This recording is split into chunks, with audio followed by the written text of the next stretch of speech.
Sap ওয়ানের আর্কিটেকচারে তোমাদের সবাইকে স্বাগতম জানাচ্ছি। এখন আমরা স্যাপ ওয়ান কম্পিউটার আর্কিটেকচারের যে বিষয়টি নিয়ে আলোচনা করব, বিষয়টা খুবই গুরুত্বপূর্ণ একটা প্রশ্ন। তোমাদের এই প্রশ্নটা দুই রকমভাবে আসতে পারে। একটা হচ্ছে অতি সংক্ষিপ্ত আকারে আসতে পারে যে স্যাপ ওয়ানের ইনস্ট্রাকশন সেটগুলো কী কী, অথবা সংক্ষিপ্ত বা রচনামূলক হিসেবে আসতে পারে যে স্যাপ ওয়ানের ইনস্ট্রাকশন সেটগুলো বর্ণনা করো। তাহলে আমাদের দুই রকমভাবেই প্রশ্নটা আসতে পারে। ইনস্ট্রাকশন সেট সম্পর্কে আমরা অলরেডি অবগত আছি, যে গত সেমিস্টারে আমরা পড়ে আসছি। ইনস্ট্রাকশন মানে কি? ইনস্ট্রাকশন মানে হচ্ছে নির্দেশ প্রদান করা। কাকে নির্দেশ প্রদান করবে? ইউজার, মাইক্রোপ্রসেসর বা অন্য কোনো প্রসেসিং ডিভাইসকে ইনস্ট্রাকশন বা নির্দেশ প্রদান করবে যে সে আসলে কী কাজটা করতে চাচ্ছে। সে যে নির্দেশ প্রদান করবে সে অনুসারে প্রসেসিং হয়ে আমার কাঙ্ক্ষিত আউটপুটটা আমি পাবো। তাহলে সেই ক্ষেত্রে স্যাপ ওয়ানের ক্ষেত্রে মাত্র 5টা ইনস্ট্রাকশন ব্যবহার করা হয় এবং এই ইনস্ট্রাকশনগুলোকে বলা হয় হচ্ছে একসাথে ইনস্ট্রাকশন সেট। তাহলে ইনস্ট্রাকশনগুলো কী কী? একটা হচ্ছে এলডিএ, অ্যাড, সাব, আউট এবং হল্ট। এই 4টা হচ্ছে স্যাপ ওয়ানের ইনস্ট্রাকশন সেট। তাহলে আমাদের দেখো এখানে সবগুলোরই কাজ বর্ণনা করা আছে। যেমন এলডিএ মানে হচ্ছে লোড অ্যাকুমুলেটর। তার মানে অ্যাকুমুলেটর যে আমাদের রেজিস্টারটা আছে 8 বিটের রেজিস্টার, এই রেজিস্টারের মধ্যে কোনো কিছু লুট করো, এই জন্য আমি যে ইনস্ট্রাকশনটা ব্যবহার করব সেটা হচ্ছে এলডিএ। এটাকে বলা হয় নিমোনিক। এটাকে কি বলা হয়? নিমোনিক। নিমোনিক বা অপকোড, অপারেশন কোড, এটাকে বলা হয় নিমোনিক। তাহলে যেমন এখানে দেখো একটা উদাহরণ দেওয়া আছে এলডিএ 9H। তার মানে 9H, এইচ মানে হচ্ছে হেক্সাডেসিমাল ডিজিট। এই 9H এখানে যেমন আমাদের র্যামের সাইজ আমরা জানি কত, 16। তাহলে এই 16 বাইটের যে আমাদের যে র্যামটা আছে, এই র্যামের 9 নাম্বার লোকেশনের যে ডেটাটা আছে সেই ডেটাটা অ্যাকুমুলেটরে লোড হয়। এই ইনস্ট্রাকশন দ্বারা আসলে এইটুকু বোঝায় যে এইটুকু হচ্ছে আমাদের র্যামের লোকেশন। এই লোকেশনের মধ্যে যে ডেটাটা 8 বিটের যে ডেটাটা আছে সেই ডেটাটা অ্যাকুমুলেটরের মধ্যে লোড করার জন্য আমরা এই ইনস্ট্রাকশনটাকে ব্যবহার করে থাকি। এরপরে 2 নাম্বার হচ্ছে অ্যাড। তাহলে অ্যাডের ক্ষেত্রে আমরা জানি কি, অ্যাডের ক্ষেত্রে আমাদের কয়টা সংখ্যা লাগবে? 2টা সংখ্যা লাগবে। এবং আমাদের যে স্যাপ ওয়ানের যে ব্লক ডায়াগ্রাম ছিল সেখানে আমরা দেখেছিলাম যে আমরা একটা টুস কমপ্লিমেন্ট অ্যাডার সাবট্রাক্টর সার্কিটের মাধ্যমে আমরা অ্যাডিশনের কাজটা করে থাকি। তাহলে সেই ক্ষেত্রে আমাদের একটা মান ছিল, একটা অপারেন্টের মান আসবে অ্যাকুমুলেটর থেকে, আর একটা মান যাবে হচ্ছে বি রেজিস্টারে। তাহলে এখানে দেখো অ্যাডের কাজ কি? অ্যাডিশন মানে কি? যোগ। যেমন অ্যাড 8H, এর মানে হচ্ছে 8H নাম্বার লোকেশনে যে ডেটাটা আছে সেই ডেটাটার সাথে অ্যাকুমুলেটরের ডেটাটা যোগ করো। তার মানে বিষয়টা এরকম, ধরো তোমার এইটা ধরো তোমার 8 নাম্বার লোকেশন। তাহলে 8 নাম্বারের লোকেশনের মধ্যে মনে করো তোমার 2 আছে। 2 মানে হচ্ছে কত? 6টা 0, এরপরে 1 0, 8 বিটে 2 আছে। তাহলে এই মানের সাথে এখানে যে ঘটনাটা ঘটবে, অ্যাড মনে করো আমি যদি বলি 8H, তাহলে যে ঘটনাটা ঘটবে এই যে আমাদের অ্যাকুমুলেটরের মানের সাথে এই যে বি রেজিস্টারের যে মান আছে সেই মানটা যোগ হয়ে রেজাল্টটা আবার কোথায় থাকবে? অ্যাকুমুলেটরের মধ্যে রেজাল্টটা জমা হবে। তার মানে আমার একটা অপারেন্ট তো বা একটা মান তো আমাদের অলরেডি অ্যাকুমুলেটর আছেই, আরেকটা মান বি রেজিস্টার থেকে আসবে। বি রেজিস্টার থেকে, তাহলে এই যে এখানকার যে মানটা, এই মানটা মনে করো বি রেজিস্টারের মান, তাহলে এর সাথে এই মানটা যোগ হবে। বা এই যে এই ইনস্ট্রাকশনটা দ্বারা বোঝায় হচ্ছে A+8।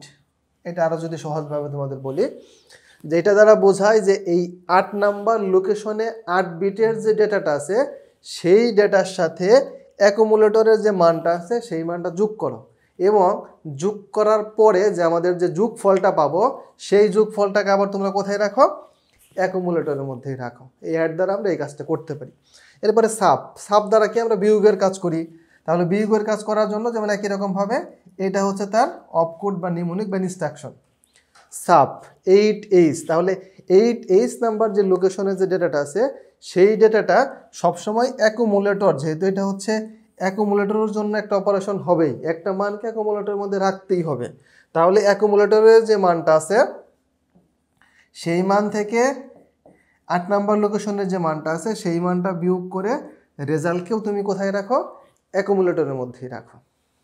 তাহলে এটা আমাদের গেল সাবের কাজ। এরপরে আউট মানে হচ্ছে আউটপুট রেজিস্টারে অ্যাকুমুলেটরের মানকে লোড করা। তারপর আমরা তো আউটপুট রেজিস্টারও দেখেছিলাম যে অ্যাকুমুলেটরের মধ্যে কি মানটা আমরা জমা রাখলাম বা আমরা যোগফল বা বিয়োগফলটাকে রাখার পর এখন আমরা চাচ্ছি হচ্ছে আউটপুট ডিভাইসের মাধ্যমে যে আমাদের যে 8টা লিড আছে এই 8টা এলইডির মাধ্যমে আমরা আউটপুটটাকে প্রদর্শন করব।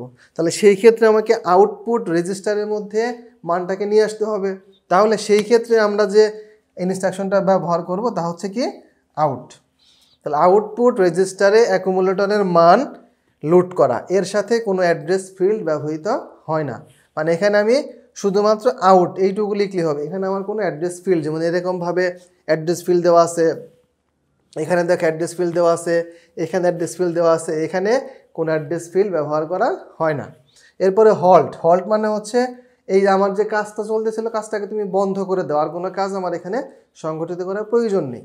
তাহলে দেখো এখানে কিন্তু আমার এই যে এই এলডিএ অ্যাড সাব এই ক্ষেত্রে কিন্তু আমার একাধিক অপারেন্ট বা মেমোরি লোকেশন ব্যবহার করার প্রয়োজন হচ্ছে। কিন্তু আমি যখন আউট বা হল্ট এদেরকে যখন ব্যবহার করতেছি তখন কিন্তু সরাসরি কি আমরা কোনো মেমোরি লোকেশন বা কোনো রেজিস্টার কিন্তু ব্যবহার করছি না। এখানে শুধুমাত্র অপারেশন কোড বা অপ কোডটাকে আমি ব্যবহার করছি। এজন্য এই দুইটাকে বলা হয় হচ্ছে ইমপ্লাইড। মানে এখানে আমার কোনো ধরনের কোনো রেজিস্টার বা কোনো মেমোরি লোকেশন ব্যবহার করা হয় না। এবং আমাদের এই যে 5টা যে ইনস্ট্রাকশন সেট আছে তার জন্য আমার আবার বিভিন্ন নাম্বার জেনারেট করা আছে। যেমন দেখো এখানে প্রথমে হচ্ছে আমাদের নিমোনিক, এরপর হচ্ছে অপারেন্ট নাম্বার মানে কোনো অপারেন্ট আমার প্রয়োজন হচ্ছে কিনা, তারপরে হচ্ছে কি অপারেশনটা হবে এবং সর্বশেষে হচ্ছে এর জন্য কত অপ কোড জেনারেট হবে। তাহলে দেখো আমরা যদি একটা একটা করে দেখার চেষ্টা করি। প্রথমে আসো এলডিএ মানে কি load accumulator, load memory data to ACC মানে হচ্ছে অ্যাকুমুলেটর। তার মানে অ্যাকুমুলেটরের মধ্যে ডেটাটাকে তুমি লোড করো। কোথা থেকে লোড করো? মেমোরি লোকেশন থেকে লোড করো। মানে আমাদের র্যামের যে 16টা লোকেশন আছে সেই লোকেশনে যে অ্যাড্রেসের কথা বলা থাকবে সেই অ্যাড্রেস থেকে ডেটাটা অ্যাকুমুলেটরে লোড হবে। তাহলে এই জন্য আমাদের যে অপ কোড তা হচ্ছে 0000।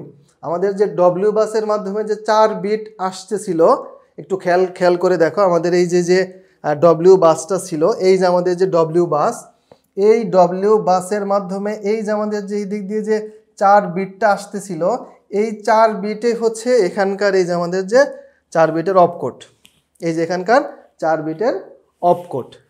তাহলে আমাদের এখানে অপারেন্ট কয়টা লাগতেছে? একটা। তাহলে এখানে অপারেন্টটা কি? অপারেন্ট হচ্ছে আমাদের এই অপারেশনটা করার জন্য কোন কোন ভেরিয়েবল বা কয়টা মেমোরি লোকেশনের প্রয়োজন হচ্ছে। তাহলে এখানে যেমন আমি উদাহরণে বলেছিলাম কি দেখো LDA 9H বা 8H, তাহলে এখানে এই যে 9H এটা হচ্ছে একটা অপারেন্ট বা মেমোরি লোকেশন।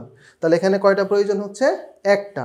একটু খেয়াল করে দেখো অ্যাডের ক্ষেত্রে প্রয়োজন হচ্ছে একটা, সাবের ক্ষেত্রে প্রয়োজন হচ্ছে একটা। এখানে তুমি সরাসরি মেমোরি লোকেশন ব্যবহার করতে পারো অথবা সরাসরি কোনো বি রেজিস্টারে কোনো ভ্যালুও চাইলে ব্যবহার করতে পারো। কিন্তু একটু খেয়াল করে দেখো আউট বা হল্ডের ক্ষেত্রে কিন্তু কোনো মেমোরি অ্যাড্রেস বা কোনো অপারেন্ট ব্যবহার করা হচ্ছে না। তাহলে এখানে আমি কিন্তু কোনো অপারেন্ট ব্যবহৃত হবে না। এখানে দেখো অপারেন্টের জায়গায় সংখ্যা দেওয়া আছে কত? 0। তাহলে অ্যাডের ক্ষেত্রে আসো, অ্যাডের ক্ষেত্রে অপারেন্ট কয়টা? 1। সেটা হতে পারে কোনো মেমোরি লোকেশন অথবা হতে পারে সরাসরি বি রেজিস্টারে কোনো ভ্যালু। তাহলে এর কাজ কি? Add accumulator data with B register data. তার মানে এর কাজ হচ্ছে অ্যাকুমুলেটরে যে মানটা আছে এই মানের সাথে বি এর মান যোগ করো অথবা অ্যাকুমুলেটরের মানের সাথে কোনো মেমোরি লোকেশন, থার্ড ব্র্যাকেট মানে আমরা জানি মেমোরি লোকেশন, সেই মেমোরি লোকেশনে কোনো ডেটার সাথে মানটাকে যোগ করো অ্যাকুমুলেটরের মানের সাথে এবং রেজাল্টটাকেও তুমি রাখো অ্যাকুমুলেটরের মধ্যে। এবং তার জন্য অপকোড হচ্ছে 0001। এটা ফিক্সড, এটা তুমি পরিবর্তন করতে পারবে না। যখনই 001 পাবে তখন তোমার SAP1 বুঝতে পারবে বা তোমার প্রসেসর বুঝতে পারবে যে এখানে আমাকে অ্যাড অপারেশন করতে হবে। আচ্ছা, এরপরে হচ্ছে সাব। তাহলে সাবের জন্য আমরা জানি অপারেন্ট কয়টা লাগবে? একটা। তাহলে এর কাজ কি? Sub B register data from data in ACC. তার মানে অ্যাকুমুলেটরের মানের থেকে বি এর মানটাকে বিয়োগ করে রেজাল্টটাকে এর মধ্যে রাখো অথবা অ্যাকুমুলেটরের মান থেকে কোনো মেমোরি লোকেশনের মানকে বিয়োগ করে রেজাল্টটাকে অ্যাকুমুলেটরের মধ্যে স্টোর করো। এর জন্য যে অপারেন্ড সেটা হচ্ছে 0010। আচ্ছা, এরপরে হচ্ছে 4 নাম্বার আউট। আউটের ক্ষেত্রে কি কোনো অপারেন্ট লাগবে? না, কোনো অপারেন্ট লাগবে না। এর কাজ কি? Move out. আমরা জানি যে এর কাজ কি? এর কাজ হচ্ছে অ্যাকুমুলেটরের মানটাকে আউটপুট রেজিস্টারে নেওয়ার জন্য আমরা এই ইনস্ট্রাকশনটাকে ব্যবহার করে থাকি। এখানে সরাসরি আউট লিখলে হবে, এখানে আর কিছু লেখার কোনো প্রয়োজন নাই। এর জন্য অপকোড হচ্ছে 1000। তার মানে আমি যদি এটাকে ডেসিমেলে কনভার্ট করি তাহলে 8, 8 4 12, 12 8 2 14। তাহলে এর জন্য হচ্ছে 0 1, এখানে 2, এখানে কিন্তু 14, আর এর জন্য হচ্ছে 15। এরপরে হচ্ছে হল্ট। হল্টের জন্য আমরা জানি কোনো অপারেন্ট লাগবে না, এবং এর কাজ হচ্ছে স্টপ প্রোগ্রাম, প্রোগ্রামটাকে বন্ধ করে দাও, এবং তার জন্য কোড হচ্ছে 1111। তোমাদের পরীক্ষার সময় এরকম প্রশ্ন আসতে পারে যে আমাদের যে SAP 1-এর যে ইনস্ট্রাকশন সেট আছে তাদের অপকোড সহ লিখো। তখন তোমাকে এই 5টা নাম্বার অবশ্যই মনে রাখতে হবে। 5টা বিটের মধ্যে যে 4টা করে বিট আছে এই বিটগুলোকে মনে রাখতে হবে।